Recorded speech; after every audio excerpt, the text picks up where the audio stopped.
In the last third of the 19th century, esoteric traditions from both the East and the West were gaining greater popularity due to the efforts of a small group of individuals.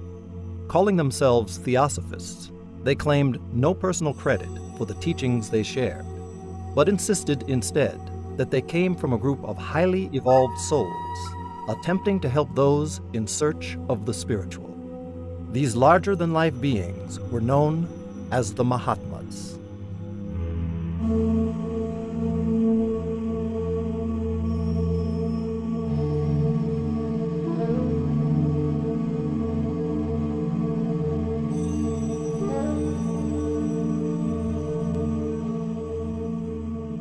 Mahatmas, great souls, wise people. Certainly there's a long tradition in India, and in fact in China and other Eastern countries, of wise individuals who were great teachers. There must surely be individuals in our humanity who have achieved a great deal more than the majority of people in the human race. If we look around and at just people we know, people we come in contact with, we will notice that there is a vast range of development in people. It doesn't have anything to do with their human worth, but it has to do with their ability. Some people are artistic geniuses, others are intellectual giants. Some can't think much at all, others can't paint, so there's various degrees of development. But if one accepts the possibility, even the likelihood, that consciousness survives bodily death and that there is a process of reincarnation, then it would become a logical necessity that there would be individuals such as the adepts, individuals who'd gone further, who had learned more, who had developed more, and to whom we might look up as elder brothers. It was a fiery Russian woman and student of the ancient wisdom tradition, Helena Petrovna Blavatsky, who introduced the Mahatmas to the Western world. From early childhood, H.P. Blavatsky reports that she had psychic visions of a tall Indian man, and she felt that he was her protector. She doesn't say too much about it except that, I think. But in 1851, she was in London, and in that year they had what they called the Great Exhibition. It was a sort of World's Fair, and it was a really big event. And she was present, and there were, of course, delegates from the various colonies in the British Empire, and among those delegations there was a delegation from Nepal.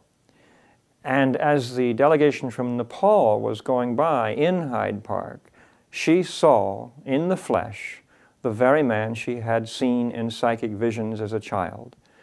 You can imagine how she must have felt. And she rushed out to him, and he stopped her. So she stepped back. But the fact is, the next day she did meet Moria, most likely in Hyde Park. And they had a conversation about what she might do to help him and others to spread some of their ideas and their knowledge into the West. For example, while she was told to form such an organization as the Theosophical Society, and she had attempted an early organization in Egypt, she was never told the specifics.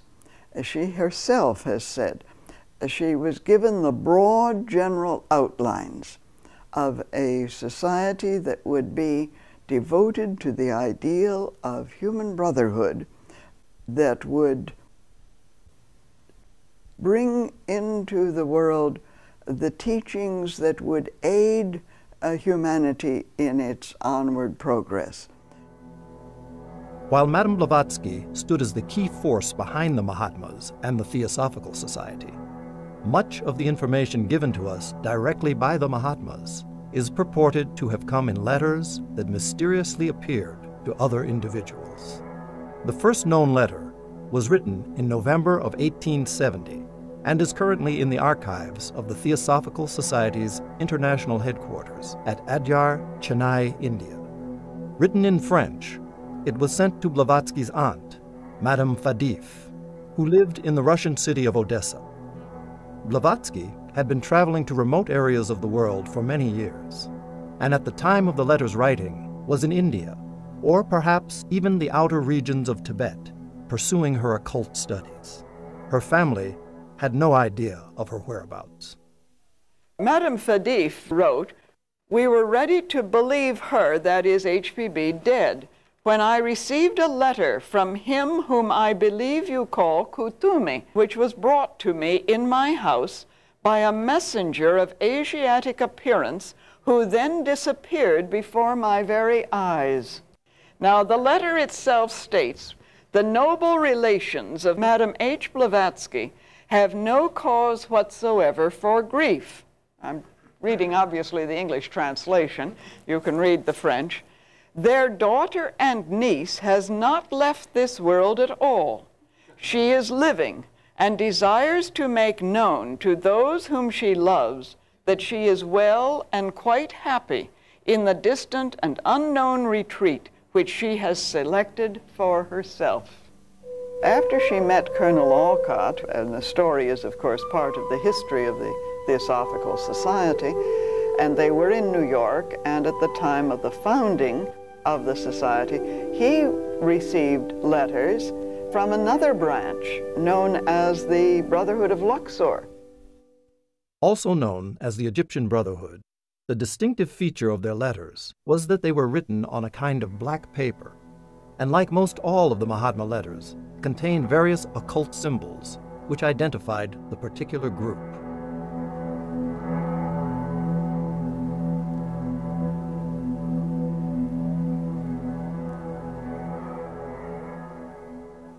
These early letters can be found in C. Jinnarajadasa's book, Letters from the Masters of the Wisdom, and are reported to have been in connection with this group's interest in the formation of the Theosophical Society. The chief of the Egyptian Brotherhood is said to be the adept who called himself Serapis Bey, and associated with him were others, among whom was Tuitit Bey, referred to several times by HPB. And this is the first page of the letter from this section, which begins, "Brother Neophyte, we greet thee. He who seeks us finds us. Try." And that word "try" appeared again and again and again in these early letters to Colonel Olcott. The letters, however, most commonly referred to when talking about the Mahatma letters are those reported to have come from two individuals claiming membership in a fraternity of adepts known as the Tibetan Brotherhood, commonly referred to by the initials M and KH. Their names were Moria and Kutumi. The bulk of their letters are currently housed in London's British Library. Initially, however, the letters ended up in the hands of London's British Museum. When those letters were offered to the British Museum, they said they would accept them only on certain conditions.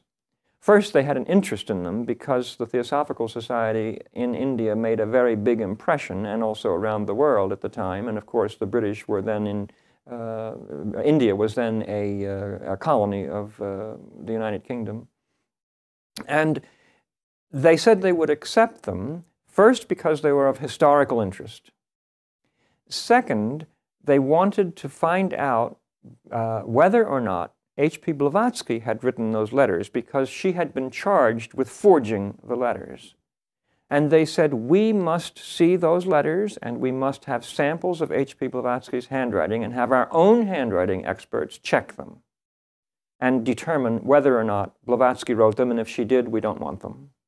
They did so, and they were quite certain that Blavatsky could not have written those letters. They didn't say adepts wrote them, but they said she didn't. So they took them. The third reason they took them was that they could not explain this phenomenon of the ink embedded in the paper. To this day, no one can explain how that was done. Additional information on these mysterious letters can be found in Geoffrey Barborka's book, The Mahatmas and Their Letters. Barborca's extensive research on the letters includes detailed information of the purported paranormal events associated with their manufacture. For example, it was reported that the Mahatmas often enlisted the help of a key student, or chela, in the precipitation of their letters by a method that Madame Blavatsky described as psychological telegraphy. According to Blavatsky, a kind of electromagnetic connection is said to exist at the psychological level between the Mahatma and the chela. When the Mahatma wants a letter to be written, he signals the chela selected and directs his thoughts mentally in the form of words. With hands resting on a specially treated piece of paper, the chela acts as a kind of conscious channel through which the message can be transferred to the paper. This is not an unusual sort of thing. Here are some notes. Would you write? And you're in close, almost rapport with the thinking. You know that person. And so you try to put it in the language that person would use. And that's why I say this is a kind of analogy. It's analogous to the process that I think the Mahatmas used at times with their chelas. They would impress an idea on the mind of the chela. This is what I want said. And leave it to the chela, or the pupil, disciple, however you want to call it. Chela was the technical term, but the pupil, to compose the letter. Now, obviously, mistakes could creep in because the chela might think, well, I think that idea ought to be modified, or I think it ought to be altered in some way to make more sense. And so mistakes could easily creep in. But that's what is meant by a psychological telegraphy, that it's the transmittal of mind to mind.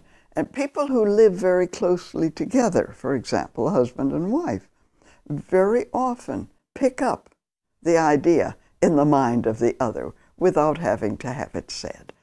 Good friends do this. So it's not an unusual kind of occurrence. According to Barborca, there are two possible ways in which the message reaches the paper. It is either impressed into or precipitated onto the paper. Barborca cites one portion of a Mahatma letter received in December of 1880, in which Kutumi refers to the production of his letters. The section reads, "Bear in mind that these, my letters, are not written, but impressed or precipitated, and then all mistakes corrected." The question arises as to whether the words impressed or precipitated are intended as synonyms of the same process, or refer to two entirely different processes. Barborca suggests the latter of these two possibilities. For Barborca, impressed letters convey the appearance of being embedded inside the paper. Precipitated letters, on the other hand, while similar in general appearance to that of impressed letters, are quite different when viewed in detail. Here, unlike a normal writing stroke with pen or pencil, every letter of every word of a precipitated letter is made up of a series of very small diagonal strokes that appear to be on top of rather than inside the paper. Barborca also reports that when a mistake in the psychic transmission did occur, say for example with an impressed letter, it was corrected, so to speak, by psychically lifting it out of the paper. However, because the impression of the script was embedded in the paper, a smudge is left where the word had been situated. Finally, the correct word or sentence was placed upon the smudged area. The correction, however, still gives the appearance of being embedded in the paper. While some feel that Barborca overanalyzes and points to distinctions that are hard to verify, skeptical scholars are still hard-pressed to suggest how these letters could have been written in any normal fashion. The majority of letters from Morya and Kutumi, whether produced independently or with the help of a chela, were addressed to Alfred Percy Sinnett, an English newspaper editor in India. HPB and the colonel, of course, left the United States, went to India, arriving there in 1879, and Mr. Sinnett was interested in spiritualistic phenomena as the editor of one of the most influential newspapers in India, he was aware of the arrival in Bombay of these two very interesting people, the Russian and American, Blavatsky and Olcott, and wrote to them that he would be interested in meeting them, and of course invites them to come to visit him in Allahabad and then in Simla, where the British had their summer residence. So here was a man who commanded respect in what was known as the Anglo-Indian community, and who could write.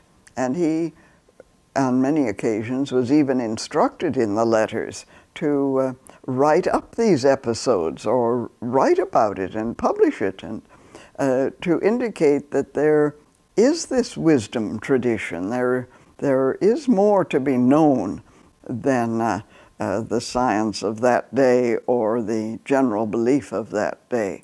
And because he was willing to ask questions, the Mahatma found him a useful conduit, if I can put it that way, a recipient of the letters, and a conduit for as much of the wisdom tradition as could be communicated at that particular time. While the greatest amount of correspondence came from Kutumi, Mr. Sinnett received a smaller number of letters from Maurya. Considered to have been the adept most closely related to Madame Blavatsky, Maurya's handwriting was much different in style from that of his associate K.H. And unlike the characteristic blue color of K.H.'s handwriting, Maurya's letters appeared to be written in red ink. There aren't many letters from the Master Maurya. He nearly always wrote in red ink or red pencil. However, analysis does indicate, if you want to see the letters, that the letters or signatures were in about 15 different colors.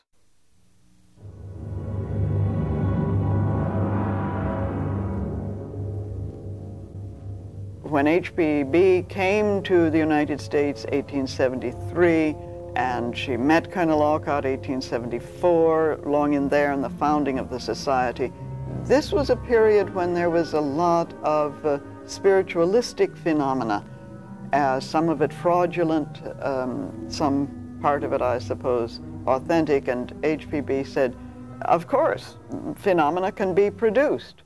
Well, of course, from the very beginning, there were those who, particularly in India, the Christian missionaries. We have to remember it was a time of great missionary activity, and naturally this sort of threatened the Christianization, if we can put it that way, of India, because here were these two people, Olcott and Blavatsky, and then Sinnett and many others rallying around them, who were pointing to the original traditions of India and saying, don't lose those, these are valuable.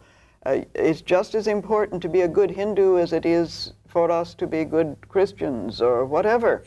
And in the midst of all of this, the British Society of Psychical Research sends a man, Richard Hodgson, out to India to investigate.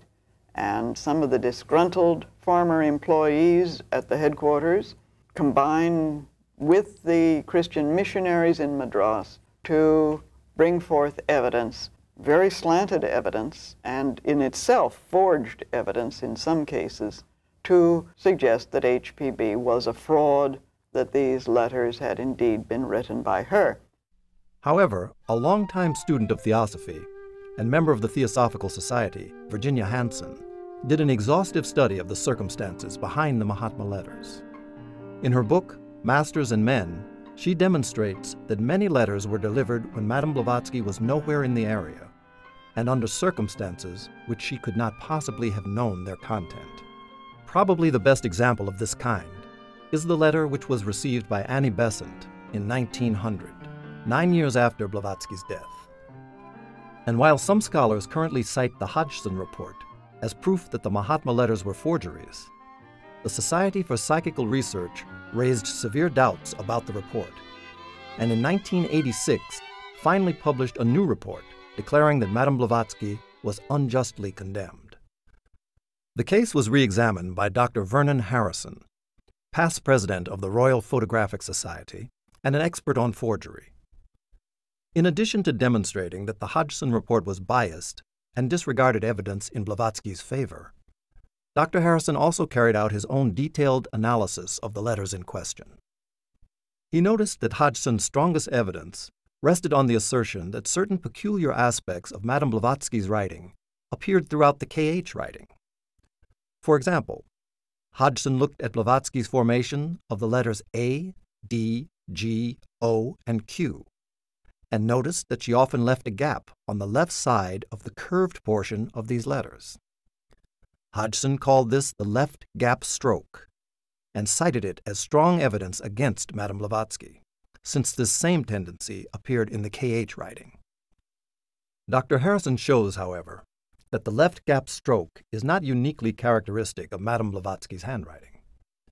Other well-known persons exhibiting this writing stroke include Mark Twain and former President Dwight D. Eisenhower. These and other problems with Hodgson's analysis led Dr. Harrison to conclude, among other things, that the Hodgson report is riddled with downright falsity and that his case against Madame Blavatsky is not proven. HPB, I'm sure it was difficult for her. These dreadful charges that were brought against her again and again. She was, and of course, she laid herself open to them, and that is the thing. She, from one point of view, didn't care if she felt that phenomena might be useful. She would produce it. At other times, she would absolutely refuse. There were occasions when somebody would visit. Someone came out from England. I know on one occasion this medium, Eglinton, was there, and people expected her to produce something. She absolutely wouldn't. So it looked as though she was playing tricks at times. I think it was for the reason of testing the individual. Are you simply looking for phenomena, for the phenomenal, or are you seeking for the basis on which phenomena are produced? In the letters, particularly the letters to Sinnott, well, even in some of the others, but particularly in the letters to Sinnott, point out that phenomena has a tendency to feed on itself, and that therefore this was not what they were after. They were interested in presenting ideas, principles, the esoteric philosophy.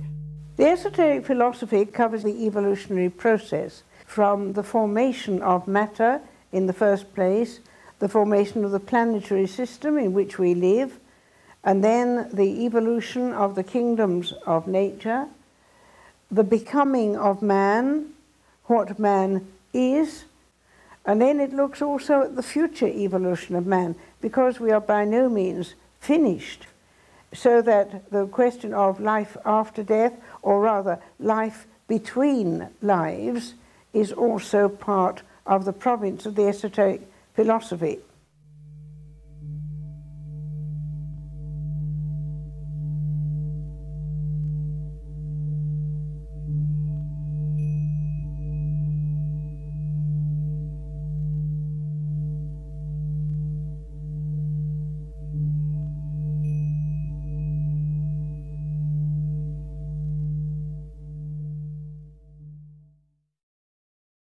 The Mahatma letters report extensively on the question of life after death.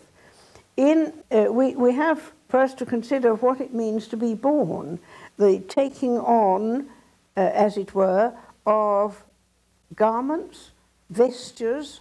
The physical body is the most obvious one, but also other instruments or vehicles of consciousness for thinking and feeling and other types of experience. That is the process of being born. And so when it comes to dying, there is a gradual shedding of these vestures which have temporarily been used. So there is a withdrawal of consciousness from each one in turn. A study of the information given in the Mahatma letters does confirm the traditional view that death is by no means the end. It is a change in the focus of consciousness. The death of the physical body is not death in the sense that the individual ceases to exist. He passes on to other worlds. He reaps the fruits of his actions here, and there is a period of long rest in a subtle world which is called Devachan, and then there is a return to a new incarnation.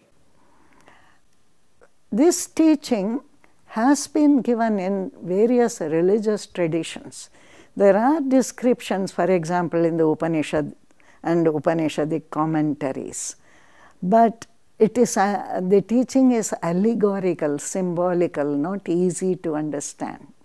Starting with the Mahatma letters, explanations have been given about the after-death state and what happens and rebirth and so on, which are put in simpler modern terms, and therefore they are very helpful.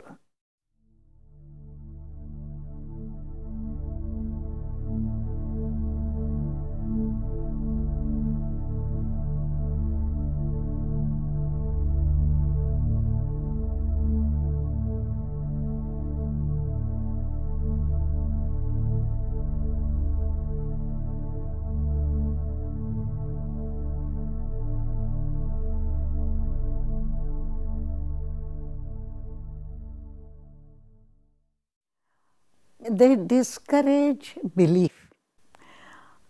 They say clearly that they don't want a religion to be used as a crutch.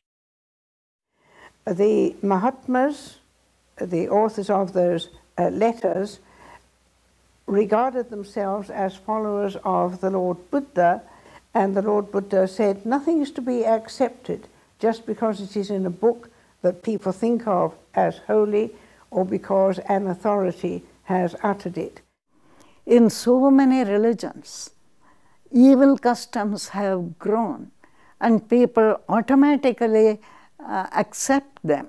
For example, the caste system in India, or the idea of the Christian missionary that he must save people at all costs through the Inquisition or whatever it is. All kinds of ideas come into existence in the religions.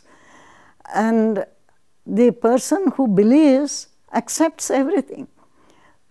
The Mahatmas want us to think for ourselves, investigate, and take a great deal of trouble to find out what is the truth. And this attitude is summed up in a sentence by the president-founder, Colonel Olcott. At the inauguration of the Society in 1875, we seek, inquire, reject nothing without cause, accept nothing without proof. We are students, not teachers. And he declared most strongly that any suggestion of leaning upon an authority, even that of the Mahatmas, was to be deplored. Always, the sentence that comes to my mind is, "Be ye lamps unto yourselves." And I think that sums up the attitude of the Mahatmas. There is no question of blind faith or blind following.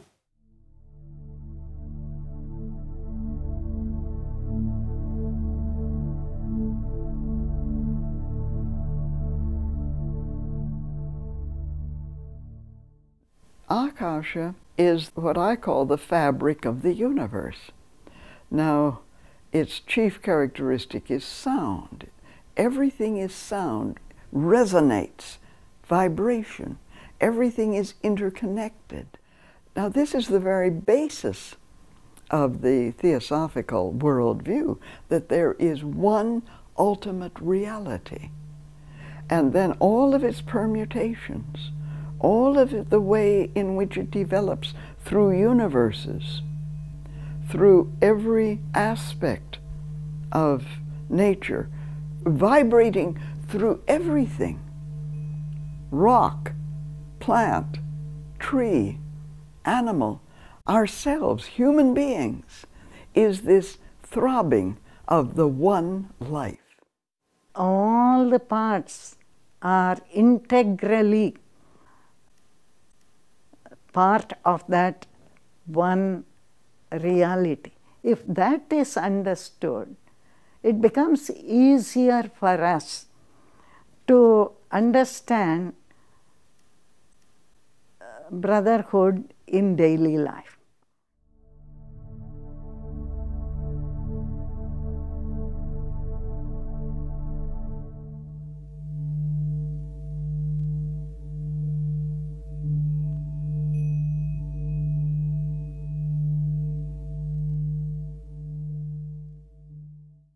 All the way through, they indicate that a person has to find out for himself. The methods used are not fundamentally different from those of the sciences that we are accustomed to, that is, investigation, experimenting, proving, attempting to prove, to corroborate the teaching that one has heard, by living according to the findings that are offered to us. And we can do that in quite simple ways, as for instance with the exercise of control over thought. We can make a difference to our own lives. There is one important difference between the sciences that we know in the world and occult science, and that is that whereas our sciences depend on refined apparatus for further exploration, occult science depends on the evolution of faculties within the individual until he comes to know for himself. Science, I think, will more and more become the ally of the ancient wisdom, because essentially science, philosophy, and religion must be concerned with the discovery of truth. And truth means not only facts about the universe, but also the deep meaning and purpose of the whole cosmic process. So HPB called the secret doctrine the synthesis of religion, science, and philosophy. In the past, religion, philosophy, and science were considered part of one discipline. I think in the future also they will merge together. There has been time to look at only a few of the fascinating events and people associated with the Mahatmas and the Mahatma letters. While the authors of the Mahatma letters presented a wide range of subjects on the esoteric philosophy, it is important, perhaps, to consider what aspect of their teachings they deemed of greatest value to the serious student. I think particularly of their emphasis on universal brotherhood. At least half a dozen times, if not more, they have directly referred to the fact that they wanted a universal brotherhood of humanity. The kind of universal brotherhood which brings about a basic change in the people who live that brotherhood. And the whole society was meant to show that all of humanity could come to that condition, inner condition of consciousness. Because universal brotherhood is not just a mental recognition that all people must have their rights. It's much more than that. It is an awakening to the unity of life of which they spoke. Their chief concern is the welfare of humanity. And I feel that somehow the letters have brought me into a rapport with their aims, their understanding, their greater vision